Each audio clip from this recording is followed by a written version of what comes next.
amygdala activity in the brain seems to positively correlate with how much a person or an animal startles. And so this is a good indication then of where you are in terms of emotional reactivity. Are you scared and frightened, or really calm and relaxed? Because we know that people who are calm and relaxed don't startle as much. So if you're totally calm and relaxed and you hear a sudden clap or something like that, you're probably not going to jump out of your seat. But if you're already in a really heightened state of anxiety and stress and you're scared, and then you hear, you might actually jump out of your seat, right? And so amygdala activity seems to be correlated here. The more anxious you are, the higher your amygdala activity, and that makes you startle more. The more calm you are, the less there is amygdala activity, and the less you're likely to startle. And again, with animals, it's studied very similarly. There might be a light, for example, that gets paired with shock. And then when they turn that light on, the animal becomes afraid, right? Of course. And if you play a sudden sound when they're already afraid, they're going to jump much more because they're already in this heightened state of anxiety and fear than if you play the sound when they're just sitting there relaxed in their cage. Now with humans, we care about anxiety, but also about something else called antisocial personality disorder. So a person with anxiety is going to react more. But how about someone with antisocial personality disorder? So think a little bit about what you know already about antisocial personality disorder. And then think about how then a person with antisocial personality disorder might react if they're looking at, say, scary pictures of car accidents, or so on. Might they react less than someone with anxiety? Yep. So someone with anxiety is going to react more than someone without anxiety. And someone with antisocial personality disorder is going to tend to react much less. They don't have that really super reactive amygdala. So let's take a look at some of the summary findings for the areas of the brain that are involved in fear and anxiety in humans. So certainly the amygdala is involved. It seems necessary for perceiving emotional expressions in others. It seems necessary for triggering these fear reactions to scary situations, and important and necessary for forming the memories of fearful events. Those associations, right? We haven't talked much yet about the prefrontal cortex, but the prefrontal cortex is going to be involved too. It will inhibit risky behavior like skydiving. Your book has a whole section on this that I would like you to look at for sure. And it inhibits the amygdala's response. This is super important. The prefrontal cortex, the stronger it is, the better able it is to inhibit your amygdala. The better able it is to calm your amygdala down.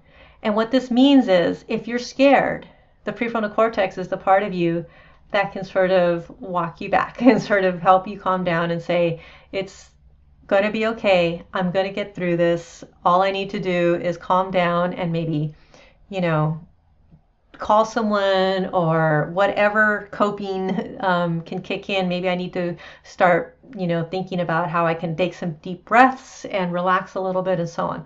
It's the prefrontal cortex that is able to tell the amygdala, hey, I got this. You step down and relax. Without a strong prefrontal cortex, the amygdala then can just sort of take over, and you'll have more of an emotional reaction than you would otherwise.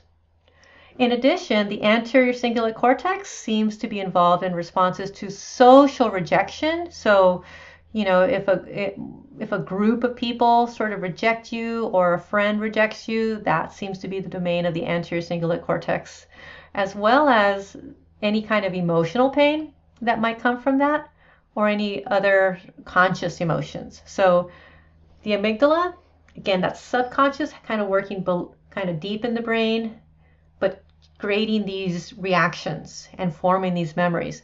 The prefrontal cortex is conscious, and it can limit the activity of the amygdala. And then the anterior cingulate cortex is associated with more complex emotional pain, social rejection, but just also our conscious experience of emotions. So As mentioned, the amygdala is involved in perceiving threat, and it helps form emotional memories. And anti-anxiety drugs act here, typically as what are called Gaba agonists. Remember Gaba? That's the inhibitory neurotransmitter. It reduces neural activity. And an agonist is going to be like more GABA, right? So more of this inhibition. It's going to calm down amygdala activity. So people with a genetic predisposition to have less serotonin in their brains have greater amygdala activation when viewing facial expressions of fear. And so there is a link between serotonin and anxiety, and there are several studies that kind of demonstrate this. And it seems to be that people with less serotonin tend to have more active amygdala, and then that seems to lead to greater anxiety. There's also a case study of someone called SM, and so we use the initials just to protect their identities, but SM's amygdala was damaged from a disease, Urbach-Wieth disease, and so she does not have an amygdala. We can see here on the picture here on the left, there is a hole essentially where there should be an amygdala. And so she does not have an amygdala. As a result, she does not condition to aversive stimuli. So if she gets involved in a car accident and she hears those brakes screeching, she's not going to react next time she hears brakes screeching. She's not going to form that connection. She's not going to recognize fearful faces, and she shows no evidence of fear in situations that could be life-threatening.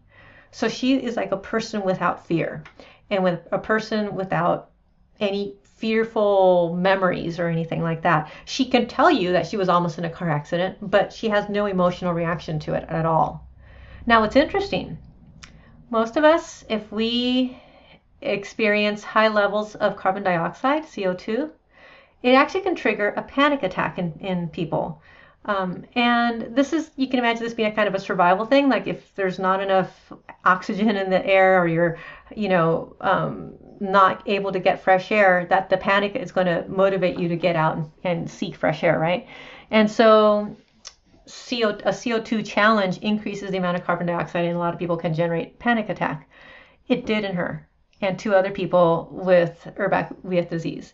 And so this tells us that maybe the amygdala is more focused on external threats, the car accident, the other people, and so on that might be threatening, but it doesn't seem to monitor internal threats, like within your body, that you're having some physiological reaction that's potentially dangerous.